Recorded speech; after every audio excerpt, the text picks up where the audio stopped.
So, 5,000 English words.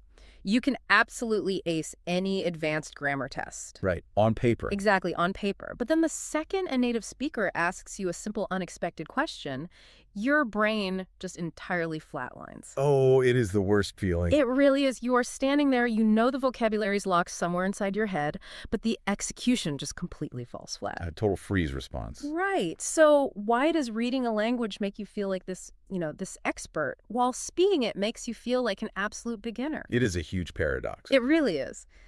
Well, welcome to today's deep dive. We are exploring this exact phenomenon, which is outlined in a piece titled Shattering the Path to English Fluency. It's a fascinating look at this problem. It really is.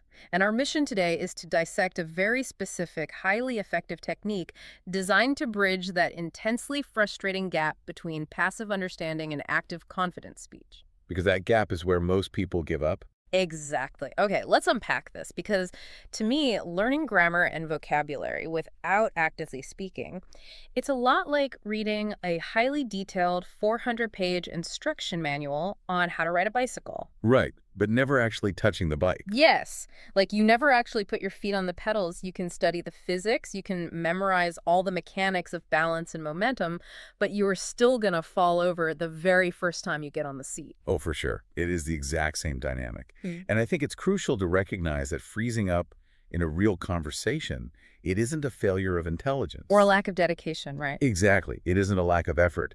It is simply a matter of how the brain categorizes and stores different types of information. How so? Like mechanically? Yeah, mechanically. Yeah. The human brain stores passive recognition, which is the network you activate when you are reading a book or, say, listening to a speaker, entirely differently than the real-time motor skill production required for speaking. Okay, so reading and speaking aren't even living in the same neighborhood in the brain. Not at all. Reading and listening are essentially processes of decoding. The information comes in from the outside world, and your brain simply has to recognize the patterns. It's just catching what's thrown at it. Right. But speaking, however, is a process of encoding. You have to independently retrieve the vocabulary, apply the grammatical rules, and then physically coordinate your vocal cords, tongue, and lips in a fraction of a second. Which is an insane amount of multitasking when you really think about it. It's a highly complex motor skill. You are transitioning from declarative knowledge, which is knowing about a language, to procedural knowledge. Procedural knowledge. Yeah, which is knowing how to physically execute it, like riding that bicycle. That makes total sense. To see this bottleneck in action, let's look at a learner from our research named Mia. Mia is a perfect example of this. She really represents a paradox that so many learners fall into. I mean, she is putting in the hours. Oh yeah, she's working hard. She really is. She reads books, watches videos, and listens to English podcasts every single day. She understands complex grammar rules, and she reads quite comfortably. But her speaking ability is just lagging far, far behind. Way behind. When she tries to have an actual conversation, the gears just grind to a halt. She speaks slowly, pauses constantly to search for words she definitely knows on paper, and she just leaves these interactions feeling intensely frustrated. Because she is treating the language like an academic subject rather than a physical motor skill. Right. But I have to challenge the premise here a little bit. The universal advice you hear from polyglots and language teachers is to just immerse yourself. Like the classic immersion advice. Yeah. Watch movies without subtitles, surround yourself with the language. But Mia is already doing all of that. She is checking all the immersion boxes. Exactly. So if she's constantly flooded with English audio, why is she still hitting a massive wall when she opens her mouth? Well, this raises an important question, and it highlights perhaps the biggest misconception in language acquisition. The assumption that input automatically equals output. So listening doesn't just magically turn into speaking. It absolutely does not. You can listen to thousands of hours of audio, and that will effectively train your ear. It will make your auditory processing centers fantastic at comprehension. But it doesn't train the mouth. Exactly. It does not train your mouth, and it doesn't build the real-time cognitive pathways needed to form sentences independently. So going back to the bicycle analogy, watching the Tour de France on television every single day does not build the leg muscles required to actually cycle up a mountain. That is exactly it. Mia is suffering from the silent expert bottleneck. The silent expert. I like that phrase. Yeah, she is an expert inside her own head. But because she hasn't trained the physical and neurological mechanisms of speech, all that knowledge remains locked in a passive state. locked away. So if being a silent expert is the bottleneck, what actually breaks it? Well, she has to find a way to activate it. Right, and her frustration ultimately leads her to an online interview with a language learner who speaks incredibly confidently. And this learner drops a very specific technique. Yes. When asked about the most effective speaking practice, the learner answers with one word: shadowing. Shadowing. Which, honestly, outside of espionage, most people probably aren't familiar with that term. Yeah, definitely sounds like spy stuff.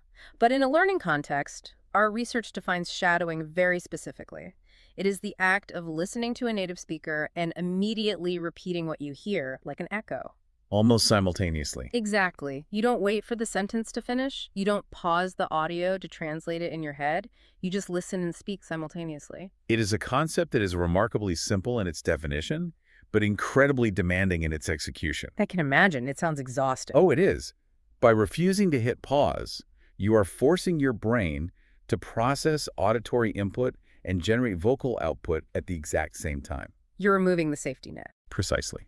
You are deliberately removing the safety net of time, which forces the brain into a state of high cognitive adaptation. And we see exactly how demanding that adaptation is when Mia tries her first shadowing session. Using that resource, Effortless English, right? Yeah, effortless English. It starts with a seemingly basic lesson. The speaker on the audio says, "Today is a beautiful day." And Mia immediately echoes, "Today is a beautiful day." Right.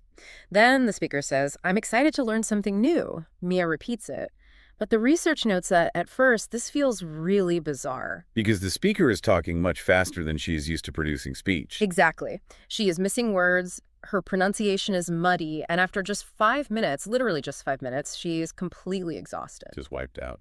Yeah, but she also feels this surge of excitement because she is finally actually actively speaking. It's a huge breakthrough for her. It sounds essentially like singing along to a fast song on the radio before you fully know the lyrics. That is a great comparison. You know, you don't know exactly what all the words are yet, but you're attempting to match the singer's rhythm, the melody, and the breathing until the actual words start to take shape in your mouth. Yeah, when you sing along to a fast track, you aren't stopping to analyze the syntax of the lyrics. You are just riding the wave of the rhythm. Just feeling it out. Right. And what's fascinating here is the sheer exhaustion Mia feels after just 5 minutes. Why is she so tired so quickly? Because that mental fatigue is not a sign that she is failing. It is the physical sensation of her brain actively bypassing her internal translator. Oh, the translator, the thing that slows everyone down. Exactly. For years, Mia's brain relied on a very specific cumbersome loop. She would hear English, translate it to her native language in her working memory. Formulate a response in her native language. Right, then translate that response back to English and finally speak. That is so many steps. No wonder it takes forever to reply in a conversation. It's exhausting. But shadowing operates at a speed where the brain physically does not have the processing power to perform that translation loop. There's just no time for it. Exactly. Working memory is limited. When forced to listen and speak simultaneously, the brain drops. The native language translation steps out of pure biological necessity. It's just trying to survive the exercise. Pretty much. It begins to forge direct neural pathways between the auditory input and the motor output. So that 5 minutes of shadowing is actually doing more to build active procedural fluency than 5 hours of passive reading. Absolutely. It's building the muscle. But, I mean, 5 minutes of sheer exhaustion, repeating isolated phrases like, "Today is a beautiful day," that isn't sustainable or particularly useful on its own. No, you can't just repeat random phrases forever. Right. So how does that isolated exercise scale into actual dynamic conversational ability? She has to build on it. Yeah, Mia manages this by strategically scaffolding the practice to layer in context. She begins with short stories in English for beginners, shadowing natural dialogue, questions, and answers to get a feel for conversational pacing. Moving from isolated sentences to actual exchanges. Exactly. Then she moves to learn English through stories, where she shatters entire paragraphs to understand the sustained flow of a narrative. Getting the rhythm of a longer thought. Right. And she also incorporates English vocabulary in use.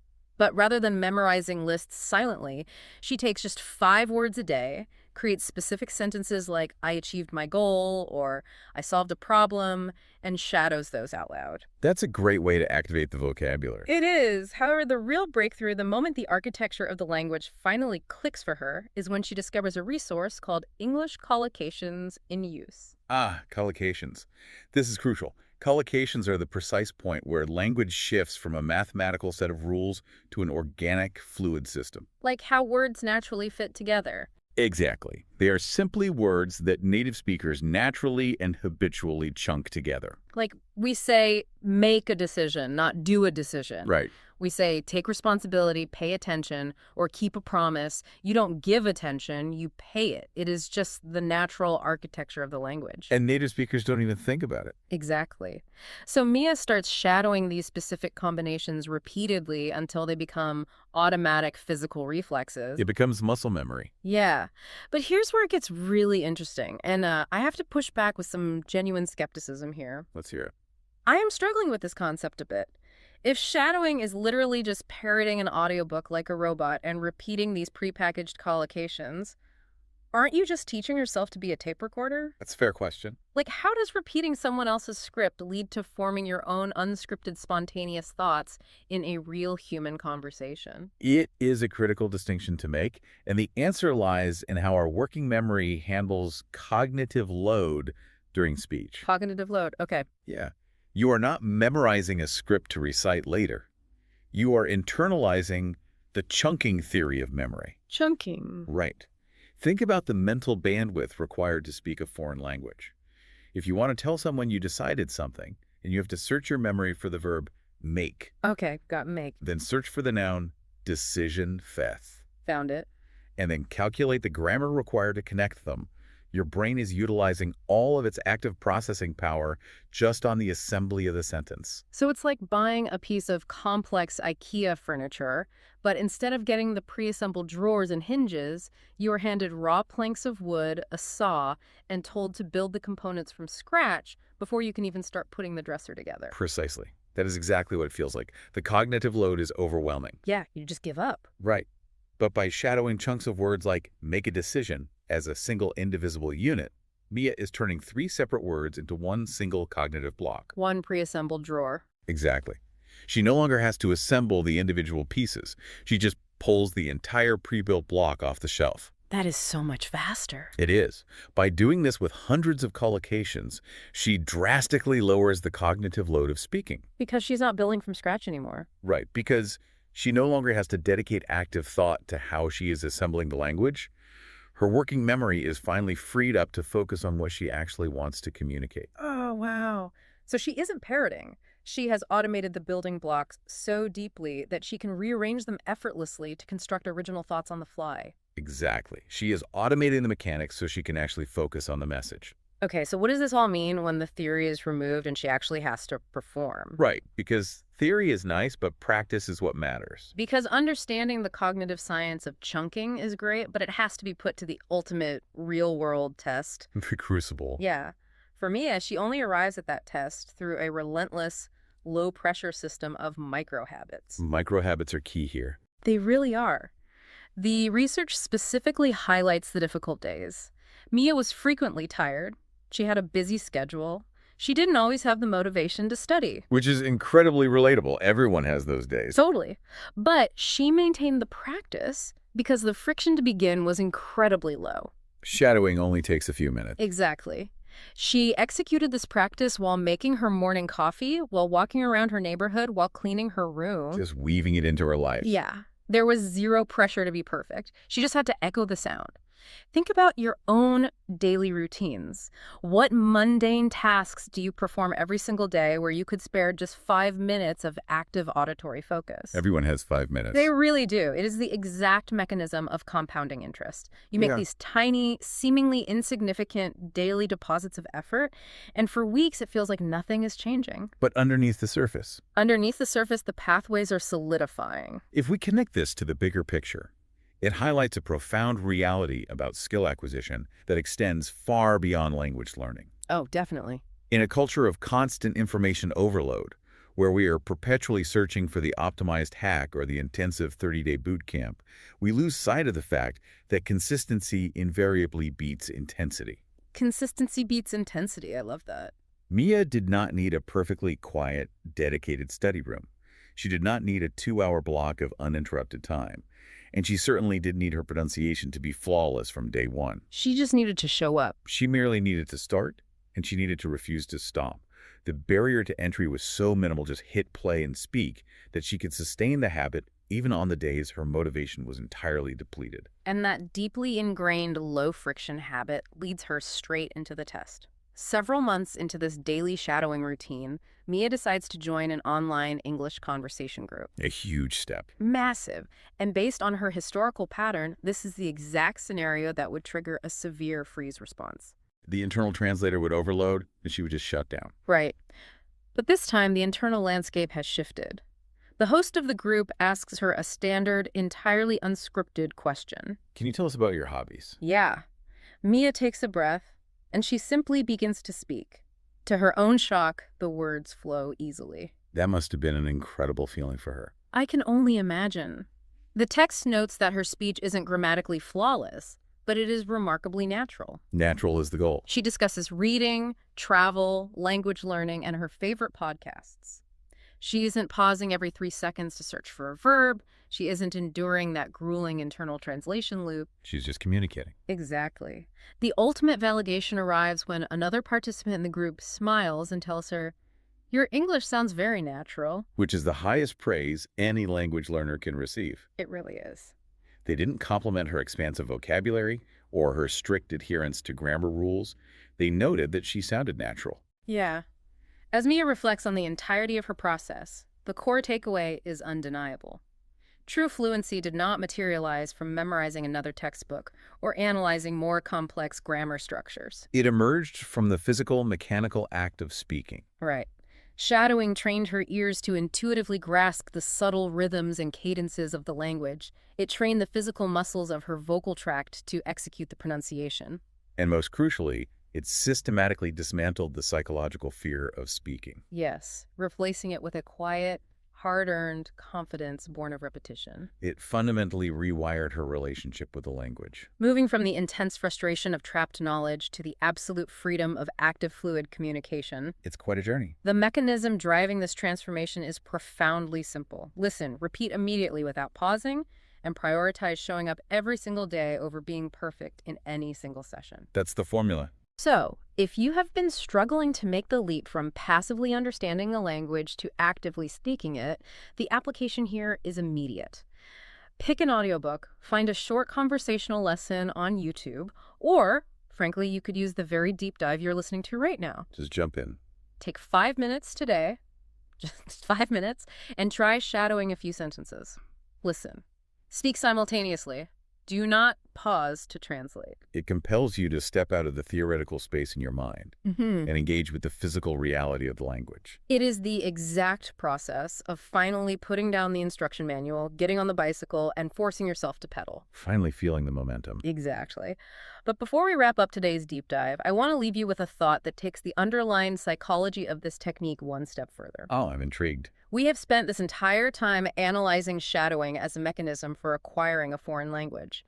But if shadowing works by forcing our neural pathways to subconsciously adopt the rhythm, the cadence, the pacing, and the confidence of a native speaker, could we deploy this exact same technique to alter how we speak our native language? Oh, wow. That is a fascinating idea. Think about it. If you have a massive presentation coming up at work, or you need to pitch a high-stakes idea and you want to project more authority and groundedness, could you pull up a video of a leader, a mentor, or a public speaker you deeply admire and systematically shadow their speech?